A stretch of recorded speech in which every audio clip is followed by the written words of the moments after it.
Yo. Main screen, yo. Hello, Suffolk Ram. Skazzz. Welcome to episode 287. Skazz is bopping away. Mate, I'm running on half a brain cell right now. That's 50% more than normal. I've been denied caffeine. No, you've been denied caffeine? I know. What did you done? What did you done? I don't know what I did done. Why have you gone cold turkey on caffeine? Because but I need it. I needs it. I'm not addicted, but I just needs it. I needs it. Like I'm sick and I'm tired and I'm not caffeinated. How can anyone expect me to survive? And I'm British. Have you seen there's a Dilbert comic strip where they're in the office and the secretary's gone to the doctor and he goes, "You really should switch to decaf, to be more safer." She goes, "Okay." The next scene is her in the office. She goes, "For my own convenience, I should switch all the coffee makers to decaf." And then the next scene is like all the people just collapse on the floor. There's just one guy leaning up against the wall going, "Must find antidote." That's it, mate. I can just function on coffee. Yeah. Christ. Oh, man. It's been so fucking tired and so sick. And I just want the caffeine. Just give me the coffee. Just give me the coffee. Give him the coffee. Give him the coffee. For fuck's sake. I don't care what your people's hopes and dreams are. Give me the coffee. Now, here's the real question. Coffee or Iron Tooth plush? Oh. That wee plushie's cute as fuck. He is cute as fuck. Oh. Okay, I'll handle withdrawal for a while longer. Oh, for the sake of the plushie. The plushie. In case The anyone's wondering, Timberborn plushie. there's a Timberborn plushie of an Iron Tooth. The Iron Tooth there's like two factions in Timberborn. There's the folk tales, which is a brilliant name for a beaver faction, who are basically like the sort of like backwards yokels, sort of like hippie types. Yeah. Then there's the Iron Teeth, who are like the more industrial ones, who like have more advanced technology and so forth. And there are just people just tend to take the mick out of the folk tales and What's the ram sense to the gulag? Actually, it was folk tales I did, but I've now learned that wouldn't happen anymore. Why? So the reason the gulag existed is in the original version, whatever version of Timberborn I was playing, you had like a district. You had district centre, which is like your centre point of your city, and it had like an area effect it could cover, and you basically it's done by paths. So you draw a path, and it would travel down the path, and the length of the path determined how far you could build from. So you could build like in a straight line very far away, or if you wiggled your way round a mountain, say, when it'd be that distance-wise, it may not be that physical distance away, but the path was a long way. And so what you had to do, if you wanted to have on a big map, you had to set up a separate district centre somewhere else, put like a gate in between, and then you'd have to like ship stuff between the two districts. This is how the gulag happened, because I forgot to ship water, and they all died. However, in a later update, I think like update 3, they got rid of the restriction of the district centres. So now as long as there's a path there, you can get there. May take a while to get there, but you can get there. So the gulag wouldn't happen anymore. Yeah, but that's part of the fun. Yeah, I mean, we all know how I was worried that baby was looking when he saw I was in charge. I mean, that trailer was incredibly cute too, but yeah. Like you look at it, it's like, where are we going, Pa? We're going to Nicktopia. Yeah. Yeah, mate, I love the fact they've got so much expression in such a small, basically features face, from like the sort of like stand back, I'm going to defend you, to happiness, to oh shit. For a little indie game trailer, that looked really good. Yeah, it's definitely high quality. So having said that, they've been saying Timberborn a long time, and so they've made all the monies. So they've already made the monies. Well, 2/3 of it's gone on the trailer. on the trailer. Yeah, that's why I have to sell the plushies next. Yeah, we need to make the money back from the trailer. Yeah, sell the plushies. But yeah, Timberborn is now version 1 is now downloaded. I thought you said it wasn't going to come out until after the podcast. No, I said it was going to come out on the next podcast. I would about to play it because I'll be podcasting. That's just stupid. Why are we here? Why are we Timberborning? Yeah. Yeah. Why aren't we playing a game that people actually want to hear about? No, it's like, oh, but what should I do in Spice of Timberborn? I did find a game to play in Spice of Timberborn. So, Oh, did you? Yes, I did. What was it? I've been playing Ship Graveyard Simulator 2. Wait. Ship Graveyard Simulator. They made a sequel? There's a third one coming. What? Yes. So I thought that. How much is it? Like, how much of the mechanics? Like, how? What? I don't know. Well, the first one hasn't got very good ratings. The second one's got quite good ratings, so they obviously improved quite a bit. We're expecting the third one to be like Steam bestseller. Yeah, I mean, it's in Run of Realness. It looks very pretty. What was just as a note? What was the There's another like a doc or. You're speaking of the one I was playing last year, Hardspace Shipbreaker. No, not in space. It's about where you're literally working on a dock. It probably is just called dock. Oh, Docked. That's the new one. Yeah. I've been looking at that. That's what I keep thinking of now when people talking about anything to do with the shipyard. It's like I keep looking at thinking, that looks like a me game. Mate, I put it straight on my wish list. I was like, yeah, I could do that. Yeah, there's a free demo of it. Yeah, but demo. Apparently, quite detailed demo. Apparently. All right. Yeah. But yeah, so I decided because I still had fond memories of Hardspace Shipbreaker. I thought, well, I don't know which came first. I'm assuming this came first. Someone thought, let's make that about spaceships. So it's your job. You basically are in this like little graveyard somewhere in some. I'm not sure which country it's set in. I think it's in somewhere near India. I think only because of the sort of like music that's around, but I'm not entirely sure. But it's definitely sort of like somewhere where health and safety isn't as prevalent. They put it that way. Somewhere where like you're. I mean, depending on where you are in the UK. Well, I mean, let me put it this way, Skazz. The pay for this, I broke down like half a container ship and I got $600 for it. So yeah, that sounds about right for this area. But then hammers are quite cheap, so it's not so bad. But wow, yeah. But the general idea is you decide you have a little shack and you buy a ship. You start off like there's a little freebie ship you can start with. Then you can sort of like spend money on other ships. They're quite cheap. Like you can buy like a container ship for like $50. So they're quite cheap. And then you have to dismantle it and break it down. So very much the itch of very sort of methodically breaking something down, watching it gradually disappear type situation. How you dismantle it, you have a few different tools. So you have your three main ones you'll use most of the time, or actually two technically, is the hammer and the circular saw. There's also like a blowtorch. So how the structure of the ship is basically you have like the outer hull, which is like two big solid lumps. Which are welded together, and then between that you have like the plating, the walls, doors, and everything. That plating, like floors, basically, and the walls and the ceilings all work the same way. So you have like two plates, and in between the plates you'll have like metal reinforcing like RSJs, and they are and how you dismantle them is your plates will be like bolted at the corners, and you basically smash the bolts out of your hammer. And then once you smashed all the corners out, you can then unlike in Hardspace Shipbreaker, where as soon as you cut it, it's free, it's loose. This you have to I think they call it bosh it, and basically you sort of give it like a thud to dislodge it, and then the plate comes like I think it's actually I think the option is actually on the secondary option is bosh, something like that. The plate comes loose, you can then pick it up, and then you'll have your RSJs will be joined with other plates which you use your angle on, which you cut away, and then bosh those, pull those out, and then you do the other side, bolts again, bosh it, out you go.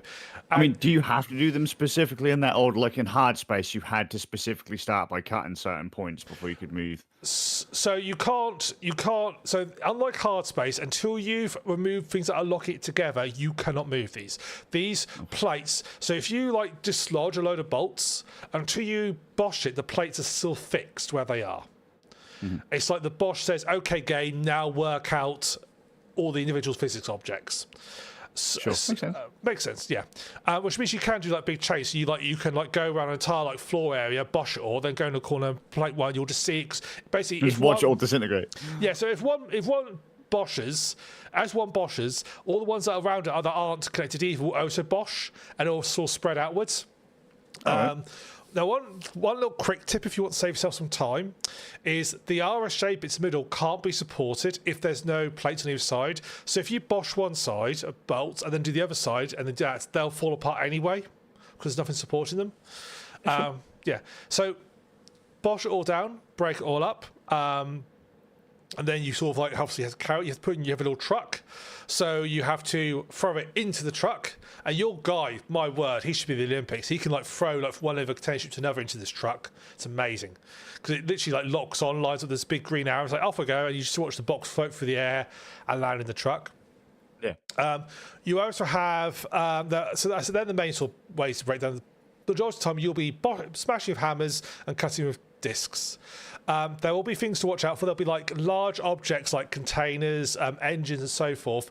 To get rid of those, you need to make sure that they are exposed, they're open to the air, and they're not held down or anything. And then you have a crane, and you call in, you watch this massive like tower crane.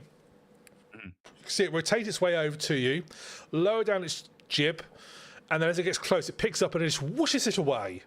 And it just whooshes into the ether and disappears, and eventually goes put in a warehouse somewhere you get the goods for it. Yeah, and so finally, once you've got all your plates out, there's also objects as well, which you just pick up as normal, like you did in Hardspace Shipbreaker, you sort of get thrown into the truck. Once you've stripped out all the plating, the ship itself, like the outer hull, being sections as well, they'll be welded together. So you have to get your blowtorch, cut through the welds, and then once you've dislodged all the welding, you can then pick them up and take them away. Interesting, this game works on the basis that if there's a weld intact, it's locked, it can't be moved. So you can have like the other end of the ship, which is not connected to anything, but because the weld is still present, it won't be released until you unbreak the weld up. It's just the same with plates. If a plate is in the air and it's got like one corner still attached, it won't come down until you destroy that corner, and then you can remove it. Life. Yeah. Once you've pushed it away, you've also got like later on you have explosives as well, which blow things out. There are electrical hazards on the ships, so sometimes you'll see like some of the bolts will have like electricity spinning around them, so you need to locate the sort of power line and disable it. There's also like sort of burning hazards as well, but I've not quite worked out how you disable those yet. But I've had a few cases where ships have caught fire. I've not quite disposed them yet. So break everything down, fill the truck up. Your truck is amazing. It can carry basically unlimited amount. At one point, I had 28 tons of weight in the back of it. It's only like a little like pickup truck thing. Amazing bit of kit. Because I just have this vision of like this entire ship just stacked on the back. No, it does make. How did you get it there? Oh yeah, just put it on the back of the truck. It's fine. Yeah, we'll take it back to the yard. Yeah, we see you have two things you'll be doing. Every ship you get will have like claims, like quests, as it were. So there'll be people say, okay, I want this specific thing, and it will be on the ship. If you do the ship, it will be on there. And if you actually collect those specific things, you can then claim those quests. You get a little monetary bonus. But for anything else, you go to the scrap yard, the recycling yard, and there's a little mini game. So as you drive your truck in, you'll have like you go to like this sort of vantage point where there'll be like 4 skips, and they're like on a quarter circle thing that can rotate. Yeah. So you can rotate the skips in every direction, and there's a conveyor belt, and the conveyor belt will come out with your materials on it, and they'll be color coded, and you have to line the right skip up to the end of the conveyor belt so they fall in, and then sort of flip it back between two, and you basically can sort it. If you sort it, you get a bonus if you sort it all out, or you can pay them to do it for you. And then once you've got your stuff in you've picked it all up, that's when you can then go and buy your upgrades. So there'll be a guy who will sell you blueprints for money, which you need to buy a blueprint for you to upgrade it. Once you put the blueprint, there's another guy who, if you give him the blueprint, he'll then, and you've got the right materials, he'll then charge you to make the item, do the upgrade. And they vary, and it'll usually be like sort of metal, perhaps a full, and some actual money as well to pay for the upgrade. And you can upgrade things quite far. I think my hammer's like level 7. I don't know quite what level 7 hammer. It is quite low. I don't know quite. I mean, it bashes really well now, and it's really satisfying to bash things. There's also upgrades. Every time I look at the hammers in the shop, I think to myself, you know what, this would be even better if I could just upgrade it. And bash better. Yeah, exactly. You can also, there's also options to like upgrade your house. You can spend money by putting like a bedroom on your house and so forth, and office work and everything if you want to. Does that do anything? No. because it just makes you feel good about yourself, because you have a bedroom, you have a separate room in your house. Everybody else is in a normal shack. You have a different bedroom. Wow. I mean, I need that in real life. Yeah. There's actually, you'd love it. You'd love it. You live in this fantasy world, Skazz. Where it actually has space. There's also like a plug place where you can sell like your resources from your warehouse and stuff. So you can like sell in the market, and again, you can like sell like a kilo of like metal for like 2 cents or something. You don't get a lot for, but you've got hundreds of tons of it. It does work quite well. It's surprisingly satisfying. It does sort of fit the same sort of satisfying urge of like Hardspace Shipbreaker, where you start from this big thing and gradually, methodically, you can dismantle it in bits at a time and watch as it slowly dismantles down and breaks down, and you're sorting, you're getting rid of it. So you that sort of thrill of just sort of breaking stuff down in a logical way, and also sort of working out how to do it. There's a bit of the puzzle element as well. So like, okay, I need to get these bits and pieces out. I need to span around them in such a way that the crane gets to them, but I mustn't like remove all the support roofs, and they can't be supported anymore. They'll be destroyed. Yeah. So there is a little bit of like planning ahead and so forth to it. I would say overall though, I much prefer Hardspace Shipbreaker. I think aesthetics, movement. Aesthetically, I think the idea is a bit more interesting, like you do, because it's obviously more grounded in reality. Not that much grounded in reality, because I'm pretty sure they don't just go around smashing ships with sledgehammers. But it's have you ever been to a breaker's yard? Yeah. Well, the fact is that in Hardspace Shipbreaker, because when you just cut something, it becomes almost like immediately loose. So it feels like there's always a feedback loop of, oh, I've produced that last little bit. That's now how I was going to go loose, and like you can put the tethers on it and drag them into the disposal. You can go around the entire ship, break every connection and bolts, but until you dislodge it, it won't go. Feels a little bit like it feels gamey. Yeah, sure. No, I get that. Yeah. So I mean, the ship scale wise, this is a huge compared to ships, Hardspace Shipbreaker. The ships are almost life size. They're humongous. I mean, I'm on the mid-level ships at the moment, and they're huge. Much bigger than anything you get in Hardspace Shipbreaker. Even the biggest ships weren't as big as this. I don't think these ships would fit in the docking area in Hardspace. But also there's things like you can't. Everything's a specific locked physical object, so you can't. In Space, but you could like cut things in half. And it would cut along the line, basically, where you cut it in half. This, you can't do that. That's not possible in this. These are the physical objects, how they've been designed in the editor. They can't be broken down apart from what we've decided they're going to be broken down. So it's a lot less. It just doesn't feel quite as satisfying. There's something cool about being able to float around your spaceship and 0G and actually go into a furnace and be obliterated. Something cool about that, which is you can't. You can jump off a ship and you won't die in this. When it first happened in Hardspace, mate, that was oh shit. Yeah, there's that frantic moment you try and like turn around, go back. Grappling hook, reel me in. Yeah, because the grappling. Yeah, you could do like sort of fling yourself around. And there's less sort of like. Things don't go disastrous wrong. That moment in Hardspace Shipbreaker, you blow yourself up and you die. You have to be respawned, and you go out the next day and your yard's just full of debris because it's like, oh, I really fucked up. Whoops. This doesn't have that. There's no like sort of massive consequences of something going horrifically wrong. So it doesn't quite. Oh, sorry, apologize for my phone there.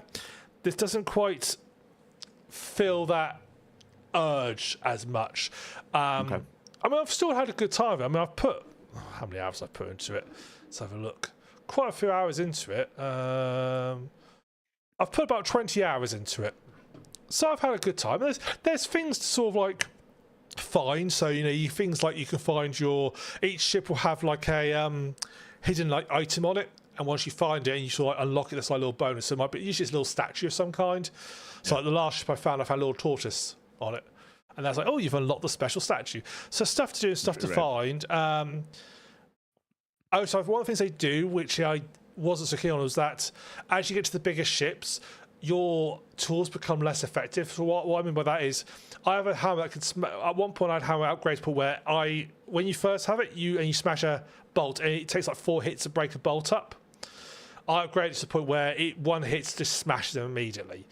I get to a bigger ship, and even though the plates all look the same, the bolts are the same, because it's a bigger ship, they make them tougher, so it's now takes 2 hits, and that feels like counter-enjoyable. It's like, well, I've just spent time upgrading this, so I could do this massive bashing, and now you've took it away from me. If they looked different, if they looked heavy duty or something, I'd accept it, because it's just like they feel they're just upgrade just to make it tougher, so you have to then upgrade more. That was a little bit like, oh, that's actually more annoying than anything else, because I feel like I've wasted my time. Visibly no difference, even though the ship is bigger, which would require, in theory... Yeah, but even more. then, a plate would in theory be no different on a big ship to a little ship. The overall structure will be more stronger, but the actual bits aside won't necessarily be any different.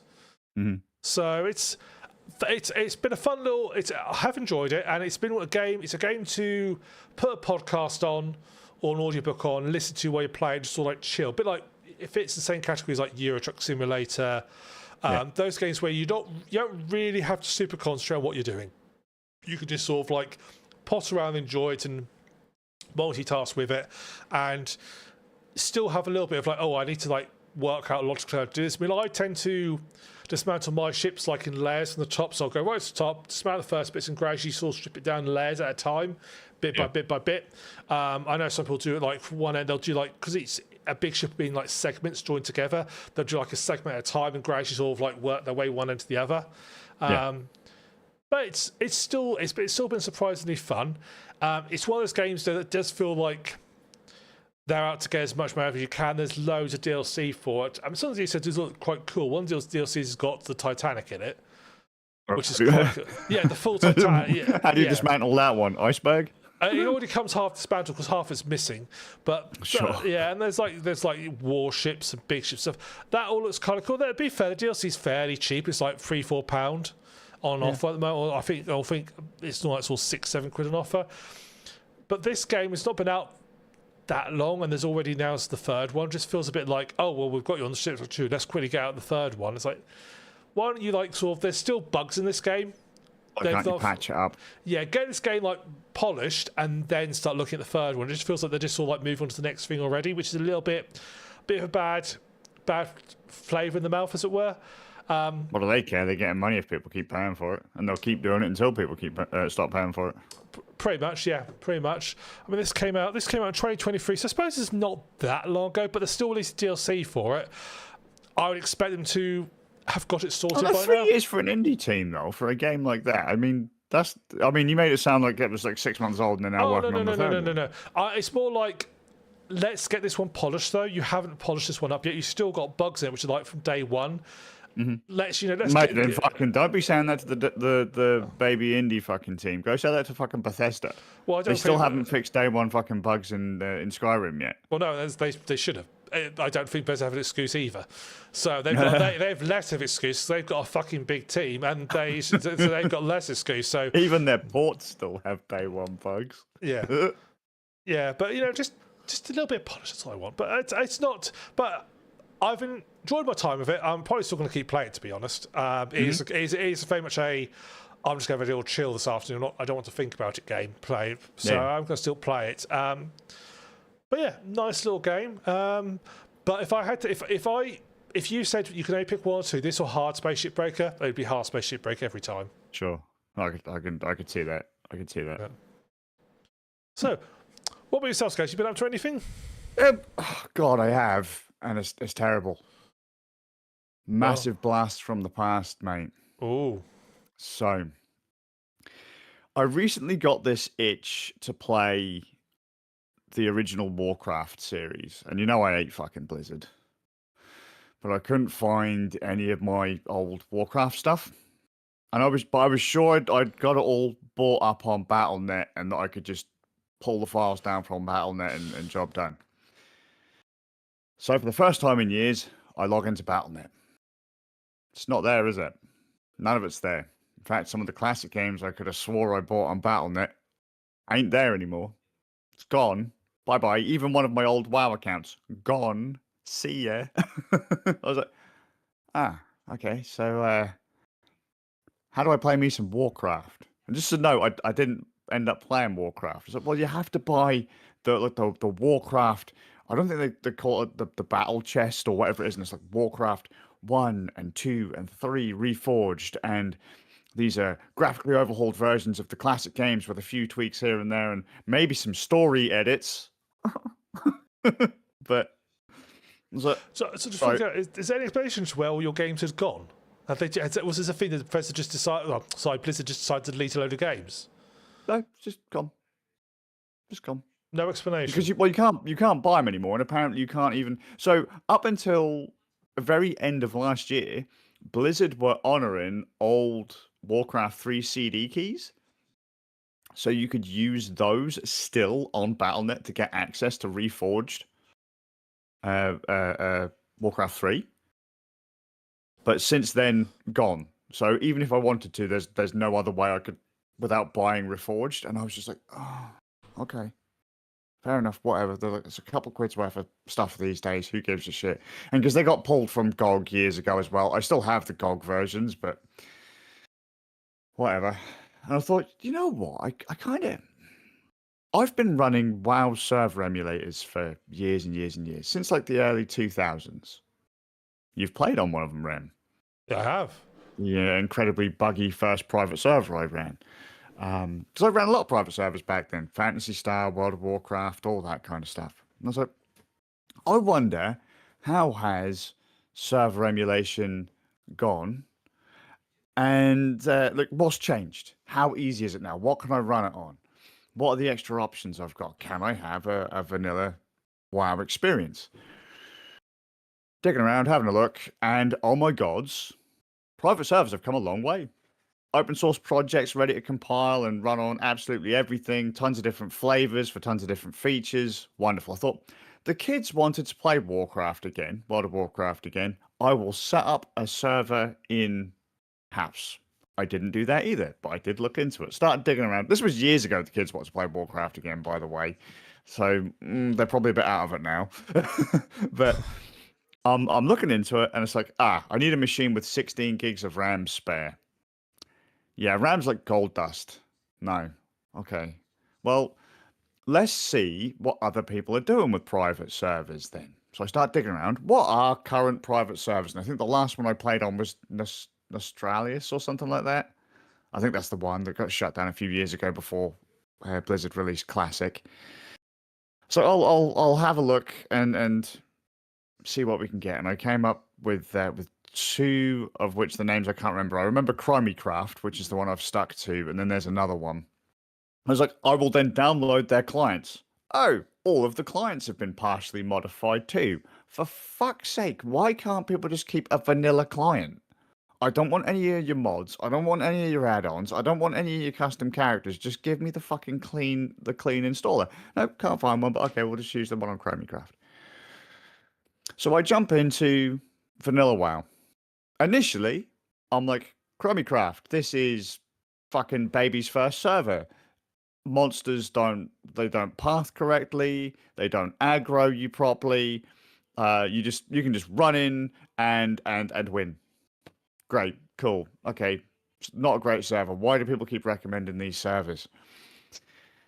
So much so that there's a bit in Elben Forest. There's a vineyard that you have to go through and surrounded by the Forest Brotherhood. It's one of the first kind of areas where you deal with mob, like threat management and like aggro. These guys are supposed to attack you as you walk towards the vineyard. No. There's a boss in that area too that you've got to fight. Does that guy just attack you? No. In fact, I just ran past all of his mates, ran up to this boss, killed him, bam. Completed the quest, left the area. Feeling really kind of, I'm not sure how I feel. Walk out of the area though, and all of a sudden everything functions normal. As soon as you get out of the super baby first beginner area, where it's supposed to be a tutorial to teach you how the game plays, the game then starts kind of functioning as it should. So the tutorial meant absolutely nothing. Anyway, I'm playing away, thinking that should be kind of fun to play with some of my mates. You know, could get people to just download the client. It's really small. It runs on Linux. I'm playing it on Steam Deck. Yes. Just insanity is contagious. I thought, this would be kind of neat. And I've got one of my mates came in, a bunch of other people went, no, we know how this goes. We're not going to bother. But I got some friends in. We just played a few levels worth, and then one of my other mates from back in the day comes in. Goes, yeah, I've been running all these different servers and stuff, and mentioned a game that I played back in college as well, Final Fantasy 11. Remember Final Fantasy 11, Ram? You never played that one, I don't think. But no, I started playing that. So when R2 college, so me and Ram met in college. And Ram was in one classroom and I was in the other classroom. And sometimes when you were waiting to get into the classes, the groups would kind of mingle together out in the corridor. We would occasionally encounter the riffraff, yes. Yeah. I was the riffraff. If that wasn't obvious. Although I would say I'm more of a terrorist these days. Anyway. Back then, we were talking about Final Fantasy 11, and I actually built a PC just to play Final Fantasy 11. It was coming out in 2003, and I loved that game. I loved it fucking so much. I played it on PC. I played it on console, because it was on PlayStation 2. It also came out on Xbox 360. It was one of the first games that I properly played that was cross-platform and cross-play. So if you owned it on PC, you could play with people on PlayStation, you could play with people on Xbox. If you had the PC version, don't worry, just log in. And you got the Xbox version, you could just go log in. Great. I loved that game. I hold every other game that has come out since to that. The whole idea of like cross-play and all that kind of stuff. Like if you've got a multi-platform game, I expect cross-play. If they could do it in 2002, 2003, you should be doing it now. Anyway. I say to Shade, who's my mate who came in on the streams and that, I heard they were doing a Final Fantasy 11 emulator, which I thought they'd never be able to properly do.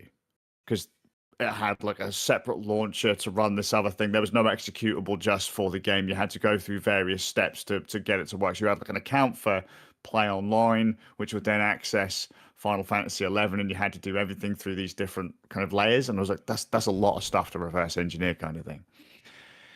And so I was like, yeah, they have. They've done it. They've got the private server up. It's open source. You can download it. You can pilot it yourself. I haven't because, again, RAM, it's gold dust. But he said, Shay says to me, there's a private server out. Horizon 11. Horizon XI. I'll send you the links. I'll send you the files. Give it a go. And I was like, I'll see if I can get it running on the Steam Deck. She sends me some tutorials and stuff. And I completely ignore the tutorials because you know me. I'm like, I know how to do this. I know how to Linux. In fairness, it was just a one-click install.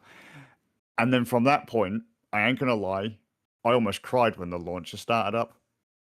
The music started playing. I found myself back in 2003.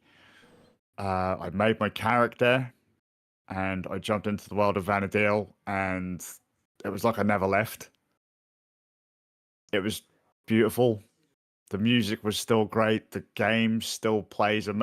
Oh my god, man! For a game that came out in 2002 and didn't make it to the West until 2003, that came out on PlayStation 2, it looks beautiful. The world is just. I can hear the soundtrack in my head right now. Like almost. Do you know how it was when we first got into VR and like you'd fall asleep thinking of VR? Yes. Like it was that. I'm doing the same thing again with Final Fantasy 11. Oh, that's good to hear. It was one of the first MMOs that I properly cut my teeth on. It wasn't one of the first ones I played, but one of the first ones that or should I say, it's one of the first that I properly learned my classes in, and how hard it would be to be a tank, and how thankless it was to be a tank in those games. Isn't that the game that when you died, you leveled down? Yes, it was. I picked a hell of a fucking class. to play in what is arguably one of the hardest MMOs ever released. And couldn't you like change like your class bits by changing clothes or something? Yes. So just like they did in Final Fantasy 14, they put this in 11. So you in other MMOs, your character is your job. Right? And if you wanted to change jobs, you would have to make a whole new character. Yeah. In Final Fantasy 11, you don't do that. You make a character, and then you have an option of like, I think 6, 8 jobs, something like that. And you pick one at the start. So you get your basic gear for that class. And then if you go, I don't really know if I like being a warrior. I think I want to be a white mage, a healer. You go back to your little character house in your main city. You talk to your little housekeeper, your Mog, and you go, I'd like to change jobs, please. And then they change your job class. Now, if let's say you've got to like, I don't know, level 15 as your warrior, don't worry, that hasn't gone away. It's still there. You've just started the other class. So that they'll all be level 1. You've just gone to level 1 white mage. If you then level up and go back to your warrior, it's still level 15. Are all your stats based on your class? So, for example, say your hit points, are they based on which class you're in, or is it like are they independent? So, if you're level 15, no, they're class based, not character based. Is that the same for all stats, or is it just? I believe so. I believe so. Yeah. So you are effective. You are like you're not switching. You are completely switching like your character effectively, but not your character. Yeah, sure. Yeah, It's the same guy, same name. But then I will say, because other MMOs, there's a thing called mules. So people just make other characters just to transfer like money and stuff to. You don't do that in Final Fantasy 11. It's all just one account, one house, one bank account, one auction account. All that kind of stuff. So if you were to say get to like level 15 as a warrior, you've probably already managed to gather plenty of materials to sell in town or sell in the auction house. All right. So you'll have a stack of money sat there and you can go, well, if I do start as a level 1 healer, I can already buy gear. Yeah. So there is some advantage to doing it. Yeah. So, but there's also the bonus that you can also combine jobs in Final Fantasy 11. So once you get to level 18, and in my head, for whatever reason, I thought it was level 20, but I was corrected recently. It's level 18. Once you get to level 18, as any job, any class, you get a side quest, and this person asks you to gather some materials for her. Once you gather the materials, she unlocks the ability for you to have 2 jobs at once. And so you end up when you combine 2 jobs, you get kind of a mix of stats of the 2. So if you wanted to be, for whatever reason, and I tried this, it's not a very good combo, you can be a warrior and a healer at the same time. You end up with a ridiculously small health pool, because if you're warrior first and mage second, it prioritizes the stats of the warrior, but you can still be a warrior that can heal and cast certain spells and the like. It's not a one-to-one either, so you can't just go, I'm a level 18 warrior and I'm now going to equip all spells from like mage. You have to learn those skills as a mage first, and your level is dictated. So if you... Okay. Let's say you're a level 20 warrior. You change to a white mage. You sub-job whatever. You sub-job your warrior class, right? Once you get to level 10 as a mage, your warrior would be level 5. Your sub-job is always half of your main job's level up until the main job's or the sub-job's max level. Right. So if your sub-job maxed at 20 and you hit, say, 50, that sub-job doesn't go any higher than 20. Right. So you might as well start leveling it up again once you hit 40 as your main class. Go back to the sub-job and start leveling that up so that it kind of ticks over with the other jobs. Yeah. Does that make any sense? Yeah. I see it. Yeah, It's a bit. So there was a mechanic where you still have to do.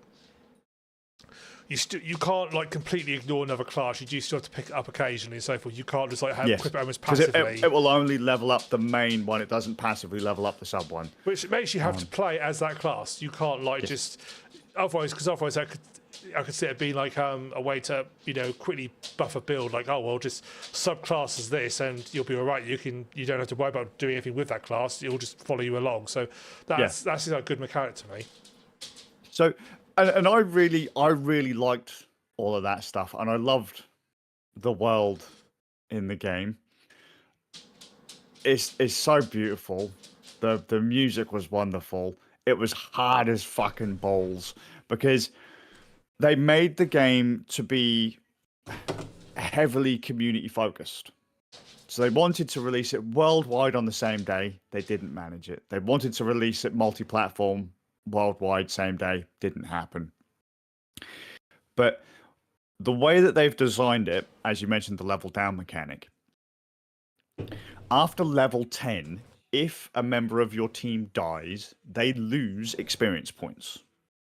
If you go under the threshold of a level, you level down. That can be devastating for a group. Because if, say, for example, your warrior is wearing level 20 gear and then levels down below level 20, they're stood there in their underpants. They can't wear that gear anymore. They can't use it. Skills they had a couple of minutes ago are now gone. Death is heavy. And like I say, after level 10, they forced it. Like, you have to party up. Realistically, if you want to play it and not pull your hair out, you have to party up. So they were trying to push players together. They were trying to make it so that we kind of cared for each other. Because if you lose your healer, the team's going to wipe. If you lose your warrior, your team's going to wipe. If your DPS aren't quite on point, you're going to wipe and lose, and you're going to level down, and it's going to be miserable. Right? I can see that's great if, like, there's a group of you who can always play together, you can always stick together and so forth. But if you've got someone who's perhaps can't put so much time in as others, they're effectively going to be a detriment to you. Yes. Well, that's where another problem comes. Well, it's not a problem. I really liked it. So there isn't a lot I don't like about Final Fantasy XI, to be honest with you, because I like the way they forced players to be friendly to each other generally. I've said that, and now they force players to come together. I say that, but if you were the experience you get from mobs is dictated by the highest level of your party, the highest level in your party, and so there were times whereby if someone levels up, they could get booted out of the team because all of a sudden they could be like on the edge of leveling up before they join the parties. They could be a level ahead. Now they're 2 levels ahead. You guys are going to get basically piss all experience points from the zone that you're in. It's still going to be really hard for you.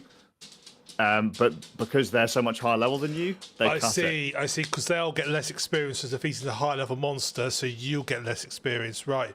I misinterpreted that. I thought that was like a case of they get almost like I misinterpreted it as like as a catch-up mechanic where someone high level could quickly boost the others, but actually it's not. It's the opposite. Yeah, they've made it so you can't do it. But also, if you then level down, there were times where it's like, oh, you're now 2 levels, say, below. You got to go. It's just not going to work for you. You're just dragging the team. You're dragging the team down, and so you'd often find yourself. It doesn't sound like a great way to make people work together nicely. It just sounds like a way, just like you're fired. It could be quite. But it was so fun. And when you did find a good team that meshed together, it was absolutely fantastic. When you found yourself in a nice guild or whatever, it was just, people were always willing to help you out because they knew how dangerous it was just for you to travel alone. So it's like, yeah, don't worry, I'll come with you. And, someone would come along and tag along, and you'd go to like the next city, or they'd help you along on a quest or whatever. Because if you went by yourself, like I say, after level 10, you were basically fucked. Because the game wasn't particularly friendly to solo players. I mean, there's a heal mechanic in it. You know, in World of Warcraft, once you're out of battle, your health starts ticking up. Mm-hmm. Not in Final Fantasy XI. In Final Fantasy 11, you leave battle, your health stays the way it is.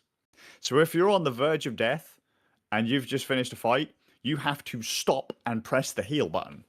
What does heal entail? You get down on a knee and you just kind of like you're almost praying, like you're healing. You can't move, you can't run. But if you've chosen a really stupid place to heal, like you've spawned in an area, or like you've selected heal in an area where you haven't quite learnt the mob's path yet, and you've maybe kind of started to heal in aggro range of something that's going to path around, you might lose track of where all the mobs are. You're healing, one of those motherfuckers is going to sneak up on you and kill you. And this game isn't like, oh, if I run 15 feet away, the mob will go away. No, it will chase you to the ends of the earth until you clear the zone, because a map is split into zones. You have to cross a certain line and then it'll load in the next piece. That's safety. If you end up in a fight, you don't think you can win, you have to make sure you can zone out onto the next part of the map to make the monster go away. If you were healing and a mob goes, yeah, I'm going to fuck you up, like they'll just sneak up on you, you're dead. You lose experience. If if you get poisoned or have any kind of status effect put on you, you can't heal. Soloing gets really, really brutal. And I love it. I really love it. Going through like the highlands and the dunes in that game solo. Oh, it's a sanity check. It's a sanity check. But so good. So good. Now, again, trying to push players together. I remember talking about this a million times before. In the early days of Final Fantasy XI, you couldn't choose your server. So let's say, for example, we're all going to play WoW, right? We'll all go, I don't know, Gaz is already on XYZ server, let's all join that server. Yeah. We all buy the game and we all go pick a server. Or we all buy it the same day and go, hey guys, what server are we going to play on? And then we just go, that one, pick it, and off we go. Final Fantasy XI didn't do that. It didn't do that at all. You were randomly assigned a server on character creation. And you're like, well then how do you play with your mates? You don't. Or just keep creating characters until eventually you roll the right number. Well, yeah, I think at one point people were doing stuff like that, but it was just so what you would then do is you would have someone who would establish themselves on a server, and you could buy something called a transfer pass, and that would be a code that someone could put in during character creation and then join your server. They could make a new character on your server. Now, that's going to be a bit like, oh, so they've had to sit there for a couple of hours to grind money to buy the pass. It wouldn't take that long, to be honest. But so, well, then there's someone already leveled up. And well, we've already established that anything over like 2 levels is detrimental to a party. Doesn't matter though, because you can change job class and stuff, but you know what people are like. They pick their main, that's what they level up, that's what they get used to, that's where they stay. Yeah. It's like, so yeah, you're already established, you're already loaded, and now that the game expects you to play with those peasants? Nah. So you keep saying this is a push players to play together, but it sounds like just ways to make your friends hate each other. Well, no, but the idea was you weren't supposed to be sat there just playing with your friends. You were supposed to make friends with other people on the server. So you couldn't all just bum rush and go, well, I'm only going to hang out with my little like friend group. You had to actually communicate with other people on the server. I'm disliking this already. Being social people I don't know. No. I was like, what's this about? Like, me and Ram have never, like, you know what I said about college earlier? Lie. Me and Ram have never actually met in real life. I don't even know how the fuck we started talking. Because Ram doesn't like meeting people by accident. No. I like planned meetings. That's fine. Planned meetings with people I feel You look like somebody I could do with being a friend with. Yes. Have you filled out the application form yet? Let's have a look. Oh, yes, I'm not a fan of your work history. Your qualifications suck nugs. Yeah. But your game tastes somewhat aligned with mine. PC gamer, what are your specs, sir? Yes. Please fill in this form. Please do the secret PC gamer salute. But yeah, it was PC game, the less social version of the Freemasons. so I think we've actually made that joke before. And when talking about this game, you know. And something's never changed, mate. It just never changes. But yeah, I understand why all these systems are in place. Well, on Horizon 11, you don't have to worry about that because there's only a server. So you can all just bundle in with your mates. But the world is still just as nice. The server isn't overly buggy either, which is quite nice. The client has been slightly tweaked. You can now have add-ons. They've got custom music and all that. But did the world? Because obviously in WoW you have vanilla servers because the world's changed over time. Did the same thing happen in Final Fantasy? Is there different versions of the world? So this is just trying to remember. So this the expansion after Rise of Zealots. So COP. Is it Chains of Promethea? That's as far as this server has gone. So level 75 progressive server. So I don't know if over time they're going to we'll release more stuff after Chains. But as it stands, it's currently sat on Chains with a max level of 75. In original Final Fantasy, they were literally just bolting in new areas. Same with Final Fantasy 14. So when 14 had their kind of big Cataclysm style event, WoW completely changed the map, didn't they? Right? On Final Fantasy, yes, they changed up the map, but from that point on, all new expansions became bolt-on areas, but you could still go through all of those areas unchanged. And I believe that's still the same with Final Fantasy 11.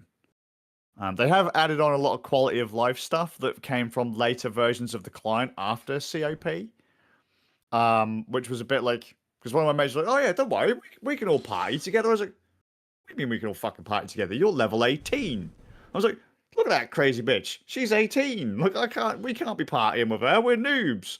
There'll be no experience. It's like, oh no, there's a level matching system. I was like, level matching system? What are you on about? Yeah, it'll kind of, bump me down to your level so we can all party together. Woo! And I'm like, no. When did that become a thing? Oh, since forever. I was like, no, I didn't. That wasn't how it was when I played the game. I remember in my day we couldn't do this part. I'm not having any of this new shit. And so she sat there going, all right, I'll just tail you and heal you back in the day. You youngsters don't know you're born. It's a feature. We couldn't play with our friends, and by golly, we were glad for it.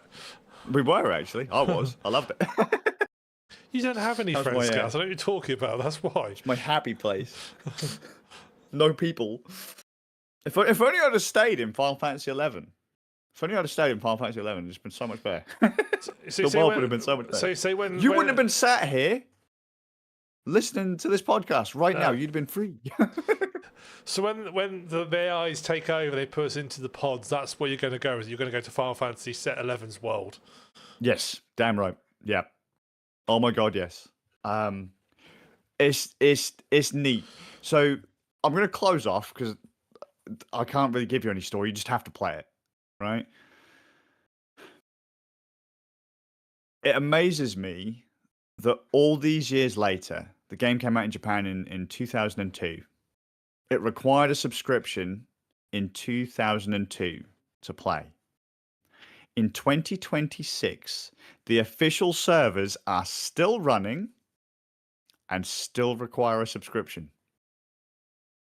And there are still over 100,000 players active. And more people signing up every day. It's still available to buy on Steam. That says something there, doesn't it? Right. And it just, how we say how technology moves on. I had a PC just to play this game. I remember 2003, that must have been Boxing Day or New Year's Eve. My mum and I sat in my bedroom and we're setting up this Final Fantasy account on this new PC. where I had to set up my address as Victor Maitland's house from Beverly Hills Cop because I needed an American address and I couldn't think of anything off the top of my head because it wasn't out in the UK until like later on 2004. And I imported my copy from the States. I was desperate to get in that game. But even the PC that we built couldn't play the game at max settings. You know, and this is like 1024 by 768 at, you know, whatever settings. And I now have the Steam Deck. I have the game running portable on a server I never thought possible. Right? On a machine. Look, it's a handheld machine that I can max out the settings on this game on. I know it came out in 2002. I get it. And I know that technology, a baby PC now would be way more powerful than what I had back then. But it just seems so amazing to me that if I had told my younger self, right, bed-bound younger me that was sat playing the game on Xbox 360, because I was going through a lot of surgeries and stuff back then as well, like was a very sickly bloke back. Well, still am. I spent a lot of time in that game because I couldn't do anything else. If you'd have gone back in time and said to younger me, hey, yo, one day you're going to have a machine that you can put in your backpack and you can play Final Fantasy XI anywhere you want as long as you've got an internet connection. First off, the idea that the internet was mobile, I would have fucking told you to shut the fuck up. You're mental. But the idea that I'd have a portable PC more powerful than the PC I had at home, nuts. Absolutely nuts. Then tell me about a smartphone and I'd have called you retarded. Because again, this is long before the time of like smartphones and social media and shit like that. But it was just so good. Such a great game, such a wonderful world. Even the people on the private servers are quite friendly. Oh. I've lost my camera. He's been caught. They've took him. You're playing on an unofficial server, Skazz. Right now, you can't hear that. He's been raided by like sort of the Square Enix's secret police. Bosh, mate, bosh. Like he's been. I can tell he's been forced at gunpoint to say these nice things. Oh no! I've just seen what the problem was. The power cable for my camera got disconnected. Boo! Oh well. I'm gone. He's gone. Gotta wait for it to charge now, but well, we can enjoy the blackness. That was I mean, that was basically where I wanted to end off anyway. Such a wonderful game, and I'm so glad that Shade came in. She she says, "Here's all the stuff. Here's what you need. Here's the website. Here's the client." So good. So good. I'm very thankful to her for just popping in. It was one of them like paths crossing moments, because we'd always spoken. That's how she and I became friends back in the day through Final Fantasy and Final Fantasy 14 MMOs and running servers and stuff. And I'm not gonna lie, mate, I haven't had this much fun playing a game in ages. Oh, so that's glad to hear. It sounds like you've had a great time. It's nice to hear, and it's rare, isn't it? Yeah. I'm not used to it from you. I know. And do you know what's really even more amazing, Skazz? All we've discussed on this podcast is games. Holy shit. I can't remember the last time we just discussed games on this gaming podcast. Rand Nerds episode 1? Probably. No, we had weird news then. Oh, yeah. No, did we? Did Yes. weird news come in from the first episode? It did. Wow. I think I can even remember what we talked about. That's terrifying. Wasn't that the when we were talking about the Omni? We were talking about the Rift, the original Rift. Oh my God, we're old. Yeah. Well, that was 2013, Skazz. Holy shit. You'd already been playing Final Fantasy XI for a decade by that point. Oh, mate, well worth it. Time well spent. Just my God. Omni, Rift, Final Fantasy XI. Yeah, oh my God. You know what? Neither of us actually got an Omni. Well, no, they sort of like pivoted away, didn't they? Went more like they sort of stopped going for like the personal user, went straight to like the sort of commercial user. Well, no, but there's other there's other companies that are still doing those treadmills, aren't there? Because I started watching a lassie on YouTube who she does VR, and you know how I said how I'd play Skyrim if I had a treadmill. Yeah. She's done like a run across Skyrim. Oh, lovely. She used the treadmill for weight loss and stuff. I was like, that's amazing. Yeah, she's actively bought multiple treadmills. If I had the space, mate, and it wasn't likely that I'd get divorced, I'd buy a treadmill now. Well, that's amazing. Sorry. Derailed. Well, derailed. Just as we thought we were going to make it home, we derailed. Yeah, almost. Well, I think that's everything else from Skazz. I think that's it for us. That's it. Ram, you going to come play Final Fantasy 11?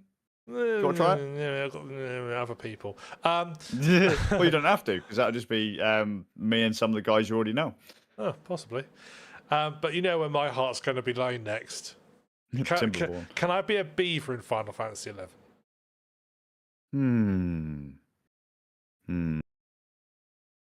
No. No. There you go. See, worst game ever made. If you can't be a beaver in the game, you can't. It's no good.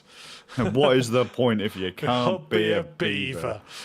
What a cunt. Shit game. 0 out of 10. Would not recommend. Or Ram's like, no, mate. No. It's even worse than that. And people are like, what's he on about? Like, what do you mean it's worse than that?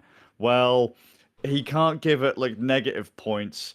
And now every game since Timberborn 1, he's saying is a complete fucking dud. But we weren't planning on putting beavers in it. Well, you fucking should have done, because now he's just going to review you as 0. It's like, it just reminds me of there's a Steam curator where the only comment will be, this game has flat-chested characters. Yeah. Rams is going to be, this game has beavers. This is how I'm going to... I've just sent Skazz a link. This is what I'll be in next time we podcast. Oh, God, let's have a look. Hang on, can I open this properly? Right, I'm going to ruin the audio. Click. Oh, mate! That's ace! That'd be amazing, Ram. You've got to do it. You've got to do it. Yeah, but it's from AliExpress. It's going to be full of all nasty chemicals, isn't it? Well, I don't care. I just got a bunch of stuff from China. It's just gone and hacked like 15 of my devices. Don't worry about it. No, fair enough. For those wondering, I've just sent Skazz a beaver costume link. Oh, that's amazing. Ram's decided to becoming a furry. Timberborn. Innit? Well, thank you very much for joining us this evening on that note. So you can come join us on our next podcast, which will be on the 26th of March 2026 at 18:30 GMT plus one. No, normal GMT. Still not +1 yet. Not quite. We're getting there. The one after will be +1. It'll be light in the evening. That'll be at 18:30 GMT-ish. Ish. Come join us for that. We will have another games day coming up soon in April, but I can't remember when it is, so I'll tell you that next time. It's a Sunday in April somewhere. Playing a game. We're going to be fun. So come join us. I'll let you. More details to follow. So from me, this is Graham. Skazzz. We hope you had a good time, and thank you very much for joining us. Goodbye. Bye.